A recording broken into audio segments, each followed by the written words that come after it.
حضرت عبد المطلب کی پشت میں پہنچا۔ اللہ تعالیٰ نے انہیں 10 بیٹے عطا فرمائے۔ انہوں نے منت مانی تھی، اے اللہ اگر تو مجھے 10 بیٹے دے اور وہ جوان ہوں، تنو مند ہوں، تو میں ایک بیٹا تیرے راستے میں قربان کروں گا۔ جب حضرت عبداللہ جو کہ حضرت عبد المطلب کے چھوٹے فرزند تھے، ان کی عمر 18 سال ہوئی تو حضرت عبد المطلب کو اپنی منت یاد آئی۔ انہوں نے اپنے 10 بیٹوں کو بلایا، کہا بیٹا میں نے کعبہ کے رب سے یہ وعدہ کیا ہے کہ اللہ مجھے اگر 10 بیٹے دے گا تو میں ایک بیٹا اللہ کی راہ میں قربان کروں گا۔ اب تم بتاؤ تمہاری رائے کیا ہے؟ کہانی حرم کی پھر دوبارہ دہرائی جا رہی ہے۔ کہا رائے بتاؤ۔ 10 کے 10 بیٹوں نے گردن خم کر دی۔ کہا ایک بیٹے کو ذبح کرنا ہے۔ کہا جس کو چاہو۔ کہا نہیں میں قرعہ ڈالتا ہوں۔ جب قرعہ ڈالا تو حضرت عبداللہ کے نام قرعہ نکل آیا۔ فرشتے پھر دم بخود تھے، مالک تو نے اس کی پشت میں امانت رکھی ہے اور آج اس کو بھی ذبح کیا جائے گا۔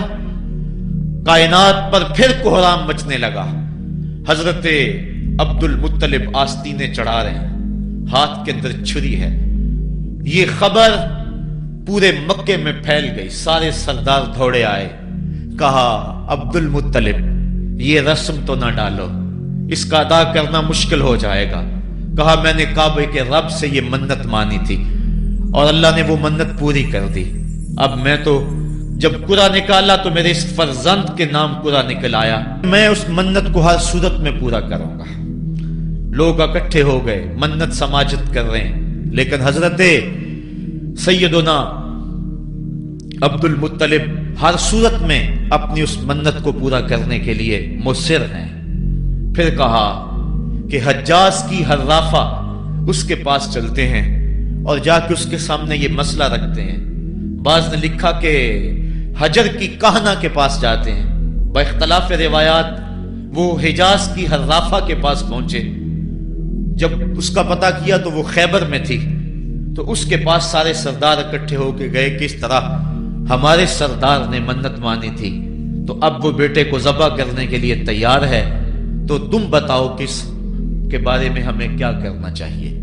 اس نے کہا کل آنا، میرا تابعی آئے گا تو میں اسے پوچھوں گی، جو مجھے کہے گا میں تمہیں بتا دوں گی۔ اگلے دن یہ سردار پھر اس حرافہ کے پاس پہنچے۔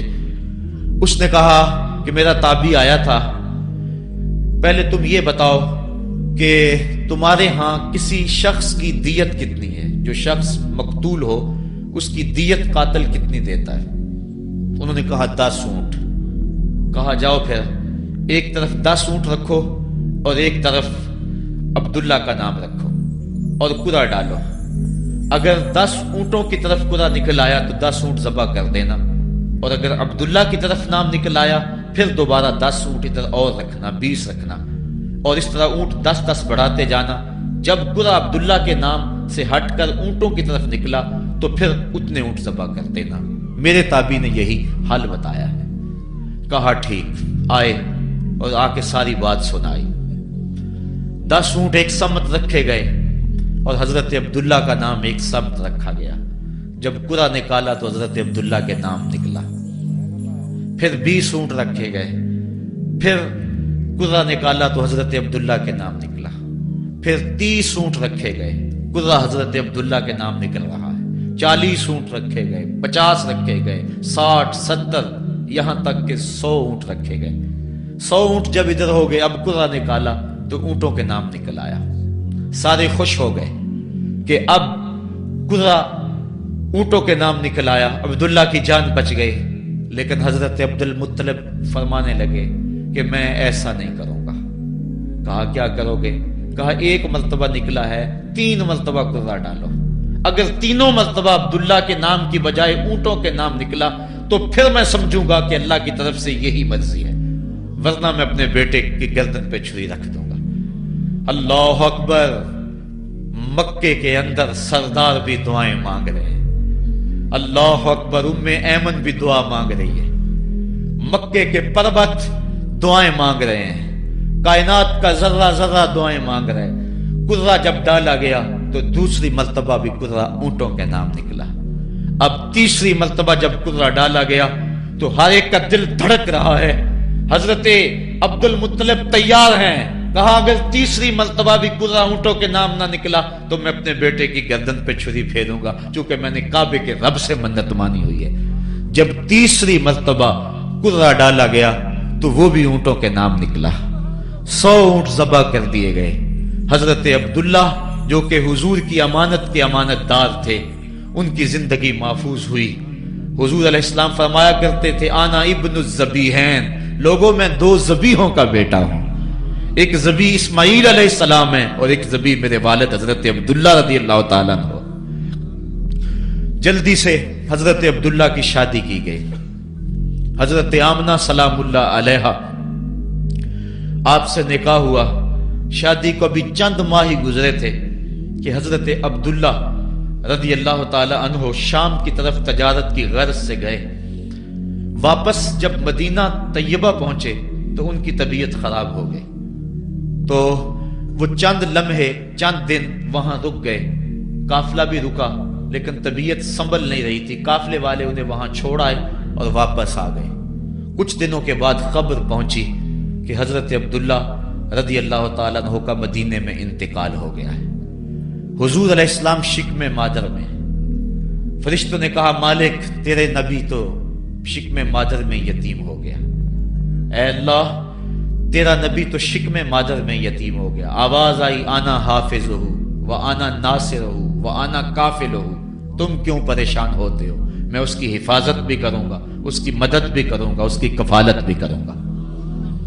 حضرت آمنہ سلام اللہ علیہا کے دل میں یہ خیال تھا کہ میں اپنے شوہر نامدار جس کے چہرے کو ابھی میں نے جی بھر کے دیکھا بھی نہیں تھا اس کی قبر پہ جاؤں.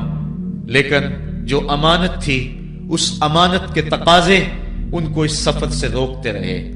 حتیٰ کہ حضور کی ولادت ہوئی. آقا کریم کی عمر جب 6 سال ہوئی تو اب ان کے دل میں یہ جذبے اور یہ احساس اجاگر ہوا اور یہ جذبہ بڑھ گیا کہ میں جاؤں اور اپنے شوہر نامدار کی قبر پہ حاضر ہوں. حضرت آمنہ سلام اللہ علیہا آپ اپنے نونہال فرزند کو لے کر ام ایمن جو کہ حضرت عبداللہ کی کنیز تھیں ان کو لے کر آپ پہنچے مدینہ المنورہ. کچھ عرصہ گزارا. اللہ کے محبوب علیہ السلام کو کسی یہودی نے دیکھا تو اس نے یہ خبر گرم کر دی کہ وہ جو موعود نبی ہے جس کا وعدہ ہماری سابقہ کتابوں میں ہے وہ یہی ہے. لوگ جوق در جوق دیکھنے آنے لگے. تو حضرت آمنہ پریشان ہوئی اور جلدی سے وہ مکے کی طرف عازم سفر ہوئی. ابھی مکے سے 150 کلومیٹر کا فاصلہ باقی تھا کہ ابوا کے مقام پر حضرت آمنہ سلام اللہ علیہا کو سخت بخار ہو گیا اور حضرت آمنہ سمجھی کہ یہ میرا بخار جان لیوا ثابت ہوگا. تو انہوں نے ام ایمن کو بلایا. کہا لگتا ہے کہ یہ بخار میری موت کا باعث بنے گا. میں تمہیں وصیت کرتی ہوں کہ میرے بیٹے کو بحفاظت امیر قریش عبد المطلب تک پہنچا دینا. اور اس کے بعد حضور کو حضرت آمنہ نے بلایا، اپنے سامنے بٹھایا، سر پہ ہاتھ رکھا. حضرت آمنہ حضور سے کچھ باتیں کرنا چاہ رہی تھی. وادی ابوا کے اندر یہ منظر بڑا دلگداز تھا. حضرت آمنہ نے اب حضور کے سر پہ ہاتھ رکھا اور روتے ہوئے کہا، آنکھیں چھلکنے لگی. کہا بیٹا ہر نئی چیز نے پرانی ہو جانا ہے اور ہر باقی نے فنا ہو جانا ہے. میں بھی جا رہی ہوں وذکر باک و ولد تو تہرا، لیکن سنو میرا ذکر نہیں مٹے گا. میں تیرے جیسا پاکیزہ بیٹا چھوڑ کے جا رہی ہوں. یہ آخری لفظ تھے حضرت آمنہ سلام اللہ علیہا کے. اس کے بعد حضرت آمنہ سلام اللہ علیہا آخری ہچکی لی اور حضور سے ماں بھی جدا ہو گئی. آقا کریم علیہ السلام نے اپنی والدہ کو وہاں دفن کیا ام ایمن کے ساتھ مل کے جیسے بھی ہو سکا. وہ کیا کسی نے کہا تھا تجھے کن پھولوں سے ہم کفن دیں، تو جدا ہی ایسے موسموں میں ہوا جب درختوں کے ہاتھ پھولوں سے خالی تھے. آقا کریم کی آنکھیں چھم چھم برس رہی ہیں حضرت ام ایمن حضور کو اپنے ساتھ چمٹا لیا اور مکہ المکرمہ پہنچ کے حضور کے دادا کے سپرد کیا۔ 2 سال تک وہ حضور علیہ السلام کو اپنی کفالت میں انہوں نے رکھا۔ کعبۃ اللہ کے سائے میں ان کی مسند بچتی تھی اور ان کے بیٹوں میں سے اور قوم کے کسی فرد کو یہ ہمت نہیں ہوتی تھی کہ اس مسند کے اوپر بیٹھے، دور ہٹ کے بیٹھتے تھے، لیکن حضور جب آتے تو اس مسند کے اوپر چڑھ کے بیٹھ جاتے۔ حضور کے چچا اور حضور کے دیگر عزیز و اقارب کہتے کہ بیٹا نہ چڑھو، تو حضرت عبد المطلب کہتے رہنے دو، یہ بڑی شان والا بیٹا ہے۔ ان سے محبت کرتے، ان کو اپنے ساتھ سلاتے۔ 8 سال کی حضور کی عمر ہوئی کہ امیر قریش کا بھی انتقال ہو گیا۔ ابن حشام نے لکھا ہے کہ جب امیر قریش کا انتقال ہوا تو سوگ میں مکے کے بازار بند ہو گئے، پورا شہر جنازے میں امٹ آیا، لیکن 8 سال کا بچہ تھا، بلک بلک کے رو رہا تھا۔ آج وہ سایہ بھی اٹھ گیا۔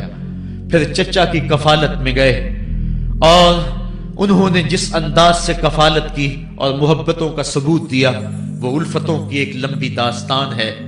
40 سال کی عمر ہوئی تو اللہ تعالیٰ نے حضور علیہ السلام کو نبوت کی ذمہ داریوں کے اعلان اور لوگوں تک پیغام حق کے ابلاغ کا حکم دیا۔ آقا کریم علیہ السلام جب پیغام حق لے کر میدان میں آئے تو گلی کوچوں اور بازاروں کے اندر مخالفتیں، نکتہ چینیاں، ناموافق حالات کے جکڑ اور مخالفتوں کی آندیاں چلنے لگیں۔ ابھی آپ سن رہے تھے کہ حضرت بلال حبشی کے ساتھ کیا سلوک کیا جاتا رہا، کس انداز کے ساتھ ان کے سینے پہ پتھر رکھ دیا جاتا۔ حضرت خباب بن ارد کے ساتھ کون سا سلوک کیا جاتا رہا، کون کون سے دکھ تھے جو روانہ رکھے گئے۔ حضرت زنیرہ ان کے گلے کے اندر کوڑا ڈال کر کوڑے کی رسی کو تاؤ دیے گئے، یہاں تک کہ ان کی آنکھیں باہر آ گئیں اور آنکھوں کی روشنی جاتی رہی۔ ابو جہل بولا اب بلانا اپنے محمد کو جو تیری آنکھوں کی روشنی کو واپس کرے۔ زنیرہ نے ہاتھ پھیلا لیے اور کہا عرش کے رب، میں ان آنکھوں کا نور کیا میرے بدن کے ٹکڑے ٹکڑے ہو جاتے، کبھی بھی تیرے سے زندگی نہ مانگتی، لیکن اب تیرے نبی کی عزت کا سوال ہے، میری آنکھوں کی روشنی واپس کر دے۔ روایات میں آتا ہے کہ اللہ نے حضرت زنیرہ کی آنکھوں کی روشنی واپس کر دی۔ تکلیفیں آئیں، دکھ آئے۔ مکے کے چوک کے اندر حضرت سمیہ کو نیزہ مار کر ابو جہل نے شہید کیا۔ یہ اسلام کی پہلی شہیدہ تھی جن کا خون مکے کے ریگزار کے اندر گرا۔ حضرت یاسر کو شہید کیا گیا۔ یہ حضرت عمار ابن یاسر کے والد تھے اور سمیہ حضرت عمار ابن یاسر کی والدہ ماجدہ تھی۔ حضرت عمار ابن یاسر کو تختہ سیتم پہ رکھا گیا اور انہیں کوڑوں سے ان کی تواضع کی گئی۔ آقا کریم آئے، عمار ابن یاسر دکھوں اور اذیتوں میں سے 2-4 تھے۔ آقا کریم نے سر پہ ہاتھ رکھا اور کہا صبرن آل یاسر، صبرن آل یاسر ان موعدکم الجنہ۔ کہا آل یاسر صبر کرو، آل یاسر صبر کرو، میں تمہیں جنت کا وعدہ دیتا ہوں۔ تکلیفیں آئیں، دکھ سہے۔ اس راستے کے اندر مکے کی گلیوں میں حضور کے ساتھ جو سلوک ہوا کون بھول سکتا ہے۔ کبھی کانٹے بچھ رہے ہیں، کبھی حضور کی راہوں میں گڑھے کھودے جا رہے ہیں، کبھی اوجریاں ڈالی جا رہی ہیں بدن اطہر کے اوپر۔ ابو لہب اپنے گھر کا کوڑا اٹھا کر حضور کی دہلیز پہ ڈال جاتا ہے۔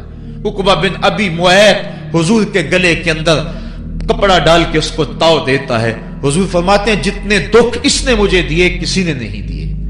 اذیتوں کی داستانیں رقم ہو رہی ہیں۔ آقا کریم علیہ السلام کے شفیق چچا بھی انتقال کر جاتے ہیں۔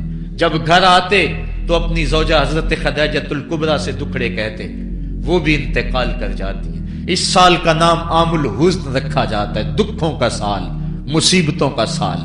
آقا کریم بہت دل برداشتہ ہوئے قوم سے، پھر سوچا چل طائف چلتا ہوں اور طائف والوں کو پیغام حق دیتا ہوں، شاید میری آواز پر وہ لبیک کہہ دیں۔ 1 مہینے کا سفر کر کے حضرت زید بن حارثہ کو ساتھ لے کر طائف پہنچے۔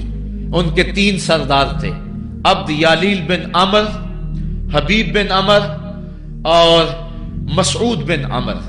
ان کے پاس جا کر پیغام حق دیا، کہا تمہاری بھلائی کا سندیشہ لے کر بڑی دور سے چلا ہوں، میری دعوت کو قبول کر لو، دنیا میں بھی کامیابی آخرت میں بھی کامرانی تمہارا مقدر ہوگی۔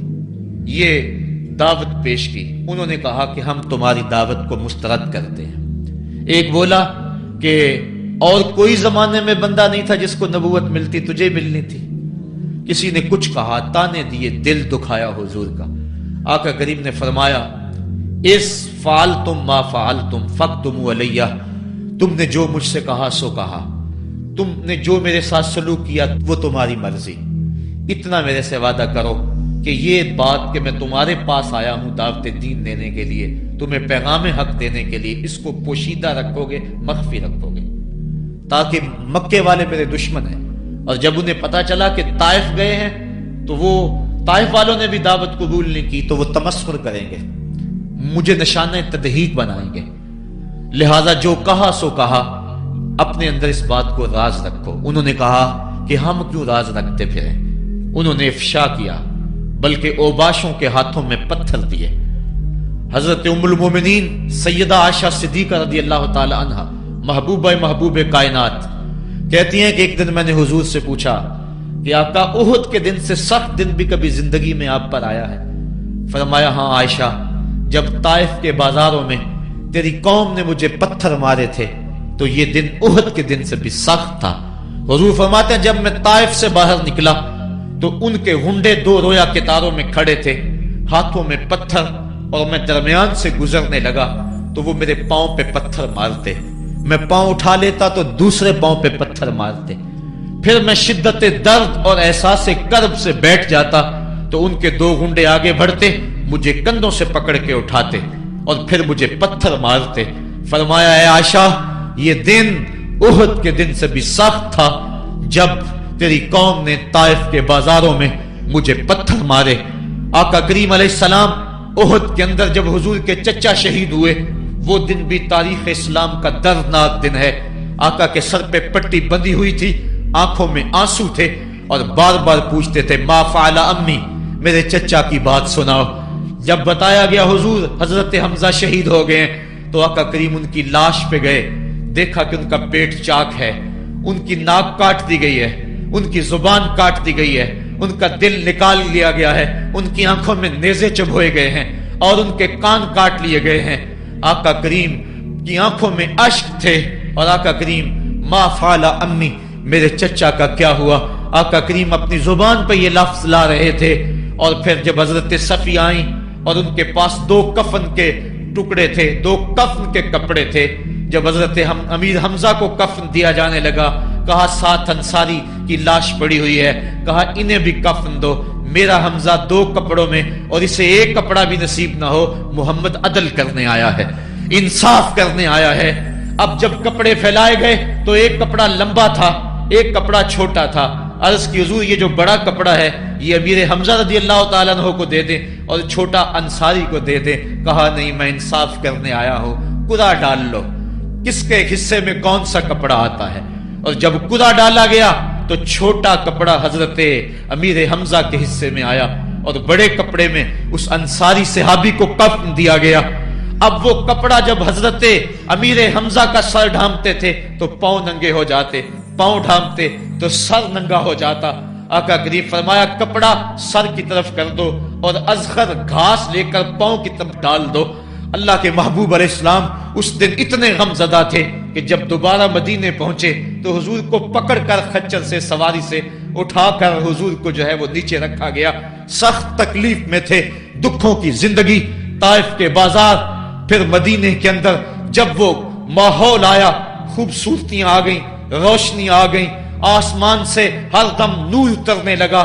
وہ وقت گیا جب لوگ پتھر مارتے تھے، اب حکم ہو گیا خبردار میرے نبی کی آواز سے آواز بھی اونچی نہیں کرنی، خبردار تم نے میرے نبی سے کوئی مسئلہ پوچھنا ہے تو پہلے صدقہ لو، پھر فقیر ڈھونڈو، پھر خیرات کرو، پھر میرے نبی کی چوکھٹ پہ آؤ، تمہیں پتا چلے کہ کس چوکھٹ پہ آ رہے ہیں، کس در پہ آ رہے ہیں۔ آقا کریم علیہ السلام اس ماحول کے اندر گھر میں خوش ہیں، آنگن میں خوشیاں ہیں، پھول کھلے ہوئے ہیں۔ حضرت ابراہیم علیہ السلام حضور کے شہزادے حضور کی ران پہ بیٹھے ہوئے ہیں، حضرت امام حسین بھی دوڑتے دوڑتے آئے اور وہ بھی حضور کی ایک ران پہ بیٹھ گئے۔ حضور کبھی حسین کو دیکھتے ہیں، کبھی اپنے فرزند کو دیکھتے ہیں، کبھی حسین کو دیکھتے ہیں، کبھی حسین کے ماموں کو دیکھتے ہیں۔ حضرت ابراہیم اور حضرت امام حسین رضی اللہ تعالیٰ عنہ دونوں کو دیکھ کر اللہ کے محبوب خوش ہو رہے ہیں۔ فرشتہ نے اذن مانگا، آقا کریم نے اذن دیا۔ اس نے عرض کی حضور ان دو میں سے ایک کا اختیار ہے، ایک کو ایک کے بدلے میں قربانی دینا ہوگی۔ اب قربانیوں کی وہ حرم سے جو داستان چلی تھی وہ تسلسل ٹوٹنے نہیں پا رہا ہے، وہ تسلسل جاری ہے۔ حضور نے ایک نظر حضرت ابراہیم کو دیکھا اور پھر ایک نظر حضور نے حضرت امام حسین کو دیکھا، پھر حسین کو پکڑ کے سینے سے لگایا اور کہا میں اپنے اس بیٹے پہ اپنے اس بیٹے کو قربان کر رہا ہوں۔ چند دن کے بعد حضرت ابراہیم کا انتقال ہوا۔ حضور کو جب خبر پہنچی، آقا کریم کی آنکھیں آنسو برسا رہی تھی۔ وَأَيْنَ رسول اللہ تدمعان، حضور کی آنکھوں میں آنسو جاری تھے اور حضور اپنے بیٹے کے سرہانے بیٹھے، پیشانی پہ ہاتھ رکھا، کہا بیٹا آنکھیں رو رہی ہیں، دل غم زدہ ہے، لیکن زبان سے وہی کہوں گا جس سے رب راضی ہوگا۔ لیس منا من ضرب الخدود وشق الجیوب ودعا بدعوی الجاہلیہ، جو گریبان نوچتا ہے، منہ پہ تھپڑ مارتا ہے، سینہ کو بھی کرتا ہے، کہ ہمارے ساتھ اس کا کوئی تعلق نہیں ہے۔ آنکھوں کا غم اور دل کا غم رحمان کی طرف سے ہے، ہاتھوں کا غم اور زبان کا واویلا یہ شیطان کی طرف سے ہے۔ کہا بیٹا آنکھیں رو رہی ہیں، دل غم زدہ ہے، لیکن زبان سے وہی کہوں گا جس سے رب راضی ہوگا۔ اب امام حسین حضور کی گود میں کھیلتے ہیں، کبھی حضور اپنی زبان ان کے منہ میں دے رہے ہیں، کبھی حضور اس کو اپنے کندھوں پہ سوار کرا رہے ہیں۔ کسی صحابی نے کہا کتنی اچھی سواری ملی، کہا سواری دیکھ رہے ہو سوار بھی تو دیکھو۔ کبھی سجدے میں ہیں تو حسین پشت پہ آ کے سوار ہو جاتے ہیں، آقا سجدے کو طول دے رہے ہیں۔ حضرت اسامہ بن زید رضی اللہ تعالیٰ عنہ فرماتے ہیں رات کافی بیت چکی تھی، میں حضور کے در پہ گیا۔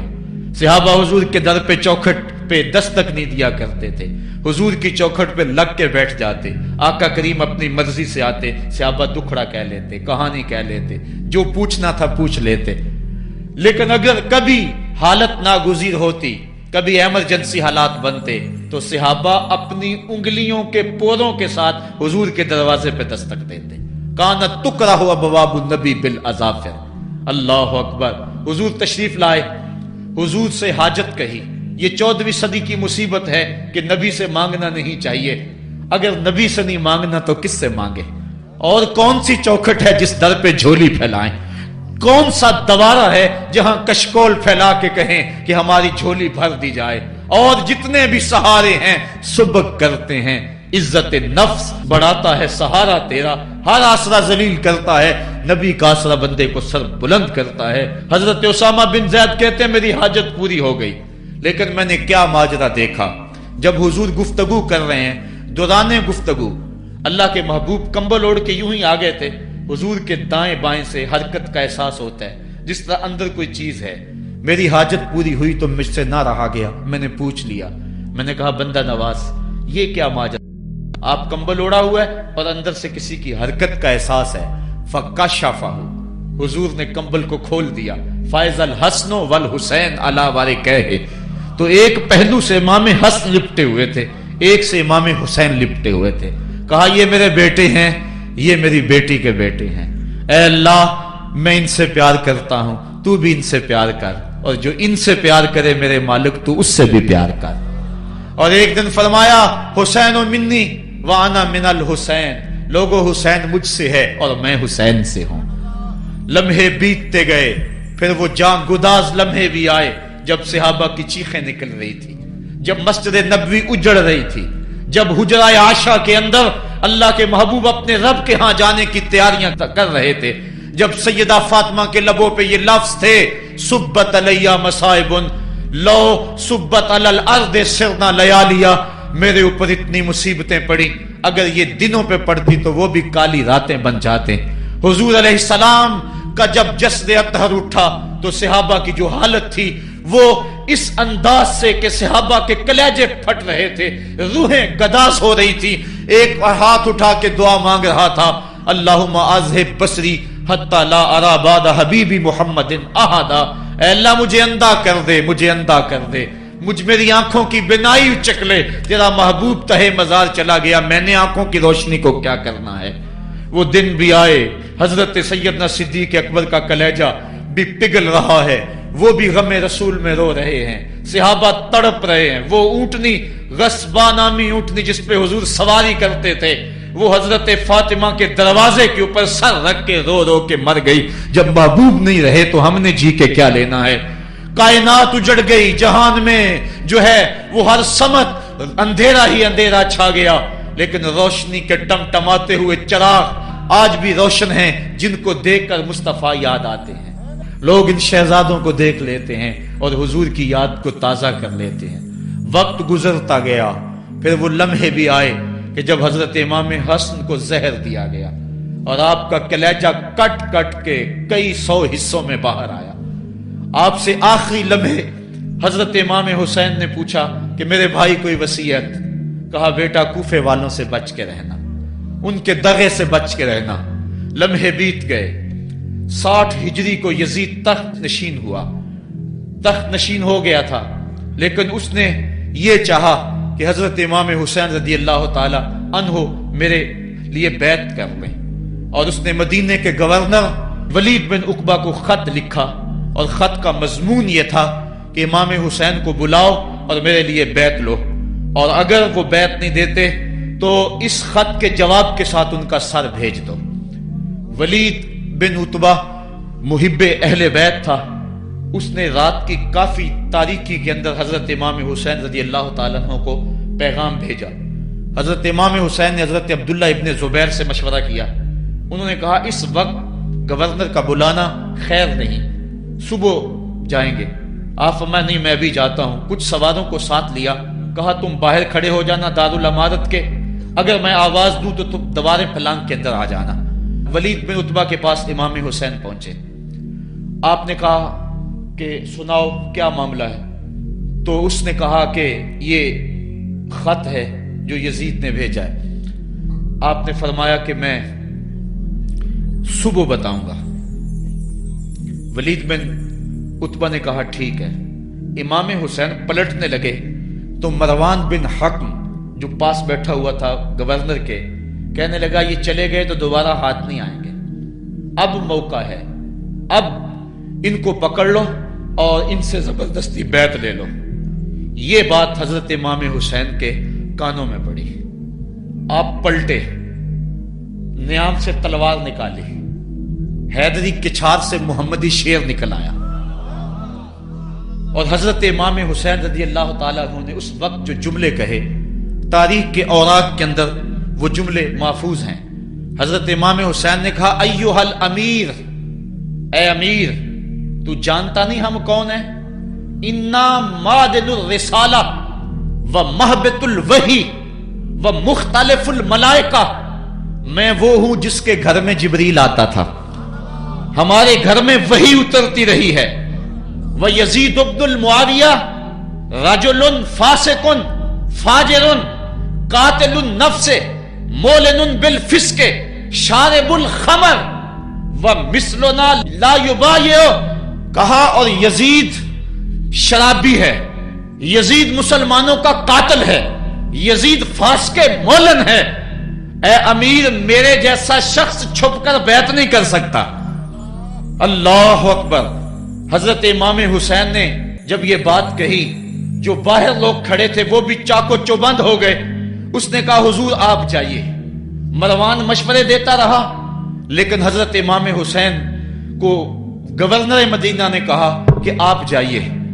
حضرت امام حسین رضی اللہ تعالیٰ عنہ واپس پلٹے۔ حضرت امام حسین کی ہمشیرہ سیدہ زینب انتظار کر رہی تھی بھائی کا۔ پوچھا کیا ماجرا ہے؟ کہا حالات بگڑ گئے، اب ہمارا مدینے میں رہنا محال ہے، صبح سحری سے قبل شہر مدینہ چھوڑ دیں۔ اللہ اکبر، ورنہ ہمارے خون سے نبی کا حرم لالا زار بنے گا۔ حضرت امام حمام رضی اللہ تعالیٰ عنہ نے اہل بیت کی مشاورت سے یہ فیصلہ کر لیا۔ کجاوے کسے جانے لگے، سامان تیار ہو گیا۔ حضرت محمد بن حنفیہ کو کہا کہ تم یہاں رہو اور تم خبر پہنچانا کہ پیچھے کیا ماجرے ہوتے ہیں، اور مکے کی طرف میں سفر کر رہا ہوں۔ کہانی لمبی ہو رہی ہے اور وقت کے دامن میں اتنی گنجائش نہیں ہے کہ پھر کس طرح شہر مدینہ چھوڑا ہوگا. حاجی جاتے ہیں 8 دن اور 8 دن کے بعد مدینہ چھوڑتے ہیں. ان سے کوئی پوچھو کہ مدینہ چھوڑنا کتنا مشکل ہے. وہ کیا کسی حاجی کو لوگ مبارک دے رہے تھے؟ اس نے کہا تھا مبارک دے رہے ہو دوستو حج و زیارت کی، میرا غم بھی تو دیکھو، میں مدینہ چھوڑ آیا ہوں. جو 8 دن مدینہ رہتا ہے اس سے مدینہ چھوڑا نہیں جاتا جس کی ولادت مدینے میں ہوئی. جو کھیلتا تھا تو مدینے کی گلیوں میں، جس کے گھر کا دروازہ مسجد نبوی میں کھلتا تھا، اس حسین کو مدینہ چھوڑنا قیامت ہوگی. شہر مدینہ چھوڑا. حضرت امام حسین رضی اللہ تعالیٰ عنہ مکہ المکرمہ پہنچے. وہاں رمضان گزرا، حالات وہاں بھی بگڑتے گئے. مسلسل خط آتے رہے کوفے سے. کہانی طویل ہے. 8 ذو الحج کو حضرت امام حسین رضی اللہ تعالیٰ عنہ کوفے کی طرف عازم سفر ہوئے. حضرت عبداللہ ابن عمر، عبداللہ ابن عباس رضی اللہ تعالیٰ عنہما اور دیگر صحابی ہاتھ جوڑ کے کھڑے ہو گئے. بلکہ حضرت عبداللہ ابن عباس نے تو یہاں تک کہہ دیا کہ میں دیکھ رہا ہوں کہ وہاں تمہیں شہید کیا جائے گا، آپ اگر ضرور جاتے ہیں تو ان بچوں کو چھوڑ دیں. حضرت امام حسین فرماتے میرے غم گسارو، میرے پیارو، مجھ کو نہ روکو، مجھ کو جانے دو، مجھے نانے کے دی کی ڈوبتی کشتی بچانے دو. میں جاتا ہوں کہ دنیا پر وفا کا نام رہ جائے، میں رہوں نہ رہوں پر عظمت اسلام رہ جائے. میں نہیں جاتا تو نبی کے گھر کی آن جاتی ہے. لوگوں تمہارا دین جاتا ہے، میری غیرت ایمان جاتی ہے. کہا مجھے جانا ہوگا. 8 ذو الحج کو لوگ کعبہ کی طرف آ رہے ہیں اور کعبہ دلہن کی طرح سنورا ہوا ہے. طواف کرنے والوں کا جھرمٹ ہے. حاجی حج کرنے آ رہے ہیں لیکن حضرت امام حمام کسی اور حج کی تیاری کر رہے ہیں. کسی نے کہا حج تو کر جائیں، اتنی مرتبہ مدینے سے پیدل چل کے آئے اور آج تو مکہ المکرمہ میں موجود ہیں. کہا پیچھے ہٹو، جو حج میں کرنے جا رہا ہوں وہ نوکھا ہوگا، وہ نرالا ہوگا. تم بھی طواف کرو گے، میں بھی طواف کروں گا. تم طواف کعبۃ اللہ کا کرو گے اور میں خیموں کا طواف کروں گا. ایک حج تمہارا ہے، ایک حج میرا ہے. تم بوسے لوگے کس کے؟ حجر اسود کے. میں اپنے فرزند کا منہ چوموں گا. لوگوں ایک طواف تمہارا ہوگا، ایک طواف میرا ہوگا. تم آب زمزم پیو گے، میں پیاسا رہوں گا. اور تم کبھی صفا پہ کبھی مروہ پہ دوڑو گے، میں کبھی علی اکبر کی لاش اٹھانے جاؤں گا، کبھی میں قاسم کی لاش اٹھانے جاؤں گا، کبھی اون و محمد کے تڑپتے ہوئے لاشوں کو اٹھانے جاؤں گا. لوگوں ایک حج تمہارا بھی ہے، ایک حج میرا بھی ہے. جب تم حج کر لو گے تمہاری سائی مکمل ہو جائے گی تو تم سر مڈا کے احرام کھول دو گے، اور جب میری سائی مکمل ہو جائے گی تو میں سر کٹا کے احرام کھول دوں گا. تم سفید احرام پہنو گے، میں سرخ احرام پہنوں گا. اور وہ حج قیامت تک کے آنے والے حجوں کی آبرو ہوگا. حسین اگر نہ شہید ہوتا تو آج گھر گھر یزید ہوتا. اسلام کی عظمت عیاں نہ ہوتی، خدا کے گھر میں اذان نہ ہوتی. بار الہا نوحہ سناتا پھرتا، تا روز جزا اشک بہاتا پھرتا. امداد نہ کرتے اگر کربلا میں حسین، اسلام تیرا ٹھوکریں کھاتا پھرتا. کربلا کی تپتی ہوئی ریگزار میں حضرت امام حسین نے جبر و ظلم کے خلاف جس قوت سے کھڑے ہو کر عظیمت کی داستان رقم کی. 10 محرم کا دن تھا، جمعے کا یوم سعید تھا. بھیچ کربلا کے میدان میں دوپہر کے وقت جب نبی کا خاندان اجڑ رہا تھا، ایک ایک کلی اس چمن کی کٹ رہی تھی. 72 افراد 22,000 کے لشکر جرار کے مقابلے میں کھڑے تھے. وہ یزید جس نے اس کے علاوہ بھی بڑے جرم کیے، جس نے جو ہے وہ 1700 صحابہ کو مکہ المکرمہ میں شہید کیا، جس نے 700 حفاظ کرام کو شہید کیا، جس نے حضرت ابو سعید خضری کی داڑھی نوچ لی، جس نے مدینے کے اندر مسجد نبوی کے اندر گھوڑے باندھے، جس نے جو ہے وہ 3 دن تک مسجد نبوی کے اندر اذان نہ ہونے دی، وہ یزید آج کربلا کے تپتے ہوئے ریگزار کے اندر آل رسول کے ساتھ ظلم کی وہ داستان رقم کر رہا تھا کہ قیامت تک آنسو سسکیاں نہیں تھمنے پائیں گی. یزید مر گیا، اس کا نام مٹ گیا، اس کا تشخص مٹ گیا، لیکن حسین کا نام آج بھی زندہ ہے، اس کا پیغام آج بھی زندہ ہے۔ یہ ہزاروں کا مجمع، یہ امٹتے ہوئے محبتوں کے جذبات، یہ آنکھوں کا آنسوؤں کا خراج دینا، کیا یہ حسین ابن علی کی زندگی کی دلیل نہیں ہے؟ کون ہے جو یزید کا نام لیتا ہو؟ آج اگر کوئی یزید کا نام لیتا بھی ہے تو سر جھکا کے لیتا ہے۔ میں کہتا ہوں کیسا تمہارا لیڈر ہے جس کا نام لینے سے قبل شرمندہ ہوتے ہو، جس کا نام لیتے ہوئے شرمندہ ہوتے ہو، جس کا نام لینے کے بعد پسینہ پسینہ ہوتے ہو۔ تم اپنے قائد اور لیڈر کا نام لیتے جھجکتے ہو، گردن جھکا کے دائیں بائیں دیکھ کے نام لیتے ہو، اور جب ہم نام اپنے آقا کا لیتے ہیں سر اٹھا کے لیتے ہیں۔ اے حسین ابن علی تم پر سلام۔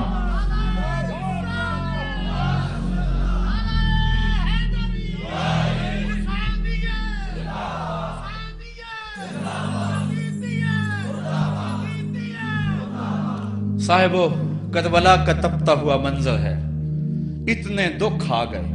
حضرت سری سختی رضی اللہ تعالیٰ عنہ فرماتے ہیں کہ اللہ تعالیٰ نے جب کائنات کو بنایا، انسانوں کو تخلیق کیا، تو انسانوں کو پوچھا بتاؤ تم میرے ہوگے؟ سب نے کہا مالک ہم تیرے ہیں۔ لیکن جب دنیا کو پیدا کیا تو 9 حصے دنیا کی طرف ہو گئے، 1 حصہ اللہ کی طرف رہ گیا۔ پھر جب عقبہ کو پیدا کیا جو 10واں حصہ تھا، اس میں 9 حصے پھر آخرت کی طرف ہو گئے، جنت دوزخ کے لالچ میں ہو گئے، اور 1 حصہ صرف کہنے لگا نہ ہم جنت کو دیکھتے ہیں نہ دوزخ کو دیکھتے ہیں، مالک ہم تو تجھے دیکھتے ہیں۔ پھر جب اللہ تعالیٰ نے بلاؤں کو پیدا کیا، آزمائش اور امتحانوں کو پیدا کیا، تو 10ویں حصے کے اس 10ویں حصے میں پھر 9 حصے جو ہے وہ پیچھے ہٹ گئے۔ 1 حصہ ایسا تھا جس نے گردن جھکا کے کہا زمین و آسمان کی بلائیں بنا کے ہمارے گلے کا توق بنا دے، تیرے راستے سے نہیں ہٹیں گے۔ کربلا کے تپتے ہوئے ریگزار میں وہ منظر رقم ہونے والا ہے۔ ایک قربانی منا میں ہوئی تھی، غریب و سادہ اور رنگی ہے داستان حرم، نہایت اس کی حسین اور ابتدا ہے اسماعیل۔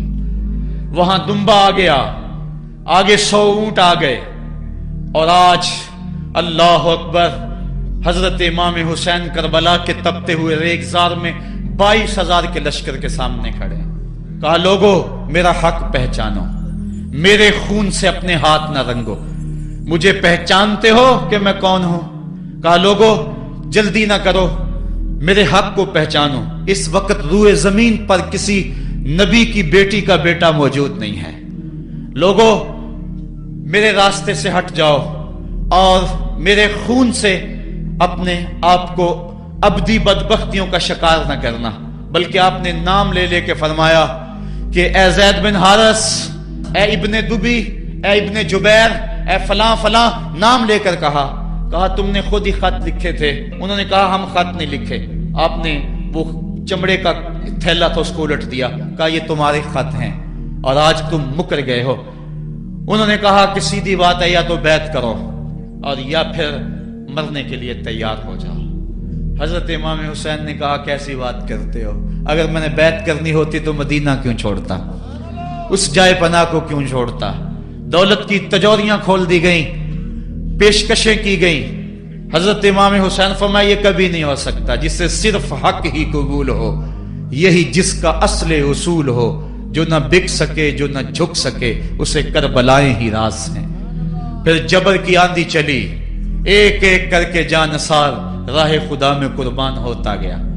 پھر خاندان نبوت کی باری آئی، حضرت علی اکبر، حضرت امام حسین کے جوان سال بیٹے راہ خدا میں جان پیش کرتے ہیں، بھتیجے قاسم رضی اللہ تعالیٰ عنہ جان قربان کرتے ہیں، حضرت عباس کے قلم ہوتے ہیں بازو، جو خود جا سکتے تھے وہ خود قربانی پیش کرتے ہیں۔ اور صاحبو اب یارہ نہیں، جو خود جا نہیں سکتے تھے آپ خود ہاتھوں پہ اٹھا کے فرات کے کنارے پہ لے جاتے ہیں۔ کہا جو آ سکتے تھے وہ تو قدموں پہ چل کے آ گئے، اور جو قدموں پہ نہیں چل سکتے تھے میں انہیں اٹھا کے لے آیا ہوں۔